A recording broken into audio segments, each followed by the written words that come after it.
e com a sua glória, nós colocamos diante de Ti, em nome de Jesus. Amém. Agora você pode se sentar. Estou com vergonha. Quem perdeu? Eu vou fazer uma pergunta.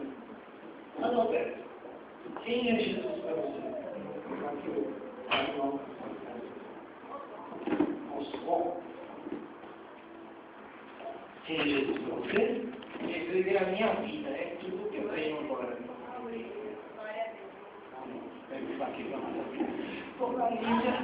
Quem é Jesus para você? Jesus, minha vida. Jesus é minha vida. Dona Leia Rosa. Quem é Jesus para você, Leia Rosa? Meu melhor amigo. Amém. Então, eu gostaria que você abrisse a sua Bíblia em Êxodo, no livro de Êxodo. Na escola dominical, irmãos, você que não está vindo aqui, nós estamos aprendendo quem é Jesus para nós. Amém? Você sabe quem é Jesus? Você sabe quem é Jesus para você ou ainda não descobriu? Sabe? Deixa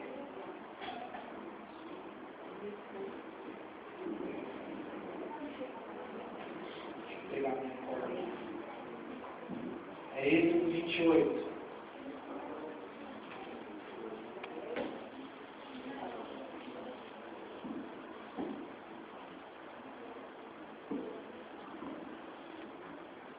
Êxodo 28.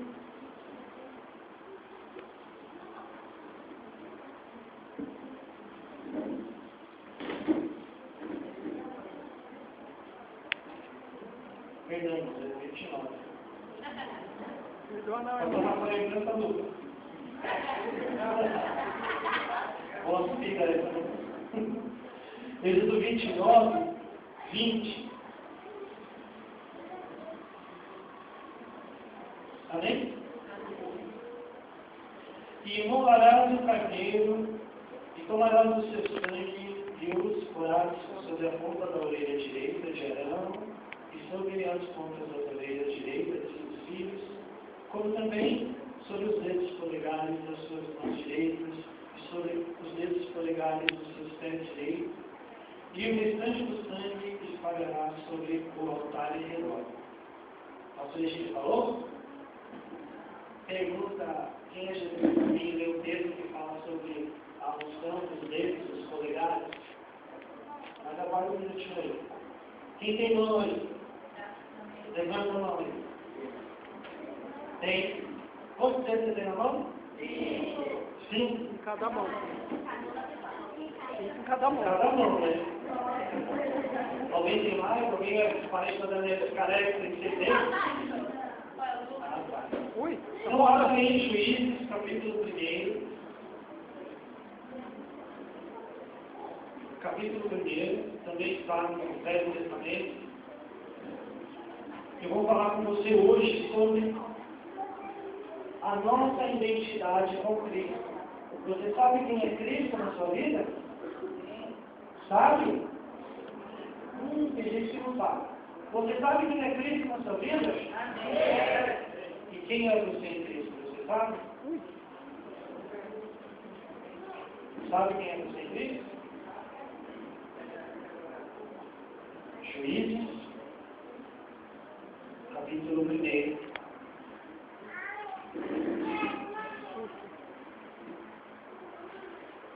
A partir do versículo 6. Vamos começar pelo versículo 1 para a gente entender um pouquinho a história. E sucedeu depois da morte de Josué, que os filhos de Israel perguntaram ao Senhor, dizendo: quem dentre nós primeiro subirá aos cananeus para pelejar contra eles? E disse o Senhor: Judá subirá, eis que entregarei esta terra na sua mão.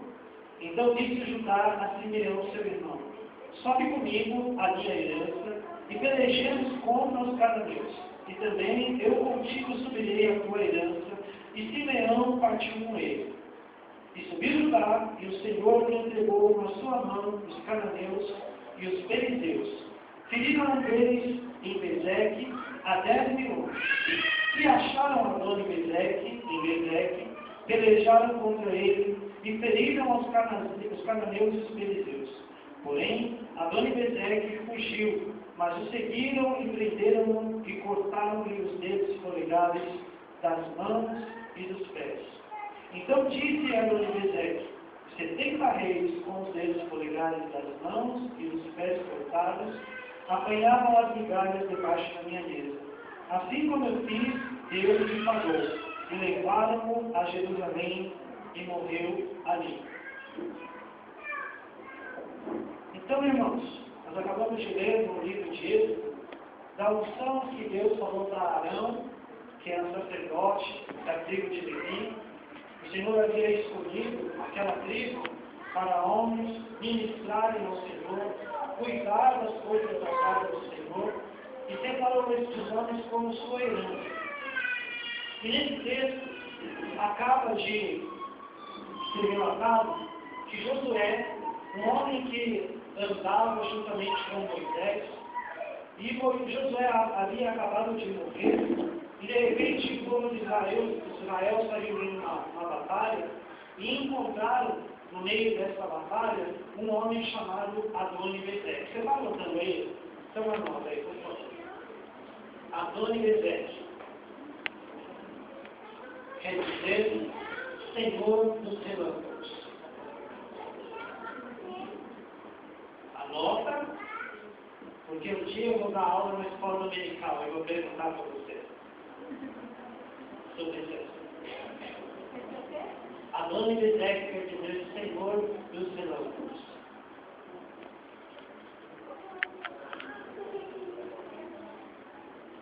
E esse Adoni-Bezeque, ele morava numa cidade com o seu mesmo nome, Bezeque. Porque era comum naquela época, e isso eu já expliquei para os meus irmãos aqui na escola dominical, era comum quando um povo subjugava outro povo, tomava este povo como sua possessão, de mudar o nome dessa cidade. Então, se eu adquirisse o São Carlos aqui para mim, naquela época, essa cidade chamaria como? Perdi.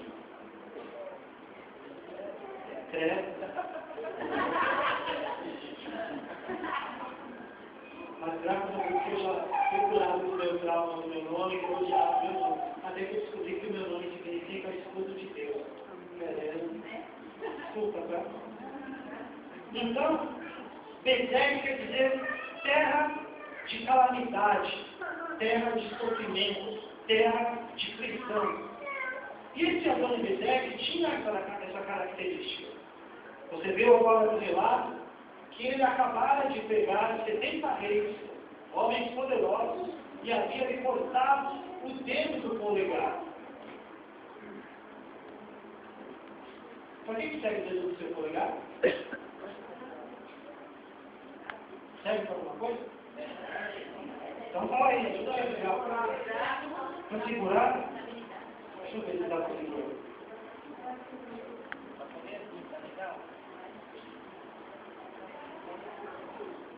Difícil, né?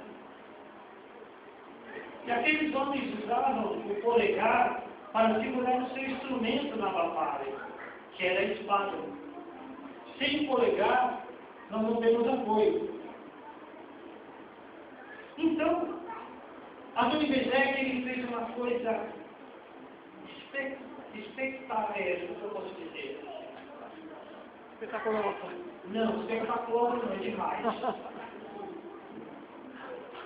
Assombrosa. Tirou a identidade daquele povo. Você tem RG? Você assinou com licença lá? Isso que Deus colocou na minha e na sua é uma característica única, que é a nossa identidade. Não existe ninguém, graças a Deus, que seria insuportável se você tivesse uma outra pessoa parecida com o Egito. Eu sou único. Você é único. Amém. Você é único. Mas acontece, irmãos, que no decorrer da vida da gente, e hoje eu estava falando com os meus irmãos na escola dominical, sobre a lei da física. Amém? A lei da física disse que no espaço não pode ocupar dois corpos da mesma densidade. E a palavra de Deus diz que eu e você somos templo do Espírito Santo de Deus. Amém? Mas a palavra de Deus também diz que a gente deve cuidar deste templo, dessa morada, limpar, deixar arrumada, adornada e cheia da presença de quem? Mas muitas vezes, irmãos, tem alguns de nós que a gente deixa ela limpa, adornada, arrumadinha e não é.